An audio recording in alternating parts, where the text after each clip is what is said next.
cancer ভিলেজত পৰিণত ৰাজ্যৰ এখন গাঁও 3 বছৰত কেঞ্চাৰত আক্ৰান্ত হৈ মৃত্যু 20 জনৰো অধিক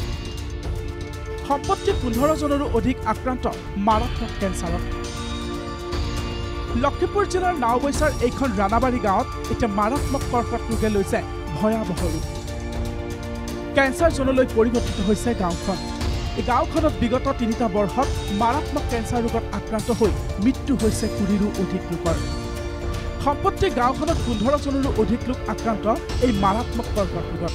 কেৱল মানুহেই নহয় বহু পোহনীয়া পশুধনো অচিন ৰোগত আক্ৰান্ত হৈ মৃত্যু হৈছে গাঁওখনত এতিয়া দেখিবলৈ নোহোৱা হৈছে পশুধন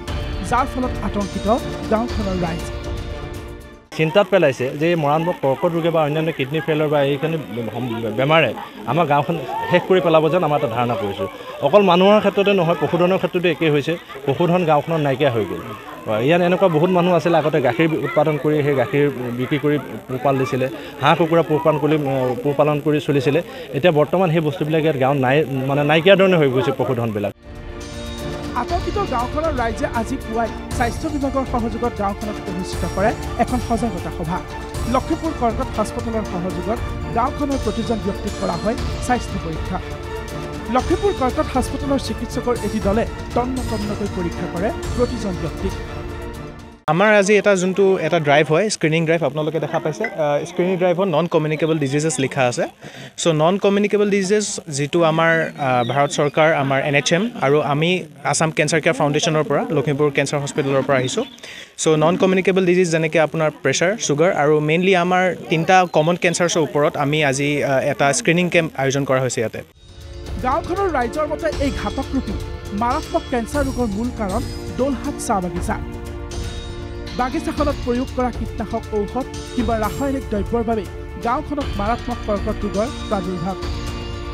বাগিচাখনৰ পৰা নিৰ্গত হোৱা বিষাক্ত পদাৰ্থ ৰাণাবাৰী গাঁৱত জমা হয় আৰু বাৰিষা হোৱাৰ লগে লগে বানপানীৰ ফলত আৰম্ভ হয় বিভিন্ন বেমাৰৰ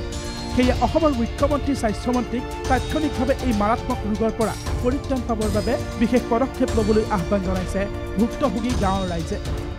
কীটনাশক দ্ৰব্য ব্যৱহাৰ কৰাটো যদি এগ্ৰিকালচাৰ ডিপাৰ্টমেণ্টে সাৱধান হৈ নিদিয়ে প্ৰশাসনে যদি ইয়াত তৎপৰতাৰে ভূমিকা নলয় আৰু চাহ বাগানসমূহত যিবিলাক কীটনাশক দ্ৰব্য ব্যৱহাৰ কৰে সেইবিলাকৰ যদি নিষ্কাশনৰ নলাবিলাক যদি তেওঁলোকে ঠিক কৰি নিদিয়ে তেতিয়াহ'লে আমাৰ এই সমস্যাটো অদূৰ ভৱিষ্যতলৈ থাকিব আৰু এটা সময় আজি 55 বছৰ আগৰ পৰা ইয়াত কেঞ্চাৰ বেমাৰ আমি দেখা পাইছোঁ গতিকে সেইখিনি আজিৰ তাৰিখলৈকে হৈ আছে দিনক দিনে ইয়াৰ বৃদ্ধি হৈ গৈ আছে অসম চৰকাৰক অনুৰোধ জনাম মাননীয় মুখ্যমন্ত্ৰী ডাঙৰীয়াক আমি অনুৰোধ জনাম যাতে তেখেতে তৎপৰতাৰে আমাক এই গাঁওখনক উদ্ধাৰ কৰে কাৰণ যিয়েই নহওক কিয় গাঁওখনত বিয়পি পৰা এই মাৰাত্মক ৰোগ অতি সোনকালে নাশ হওক সকলোৰে এতিয়া এয়াই কামনা স্বাস্থ্য বিভাগেও এই ক্ষেত্ৰত ল'ব লাগে বিশেষ পদক্ষেপ নাওবৈচাৰ পৰা নিতুল বৰা NTV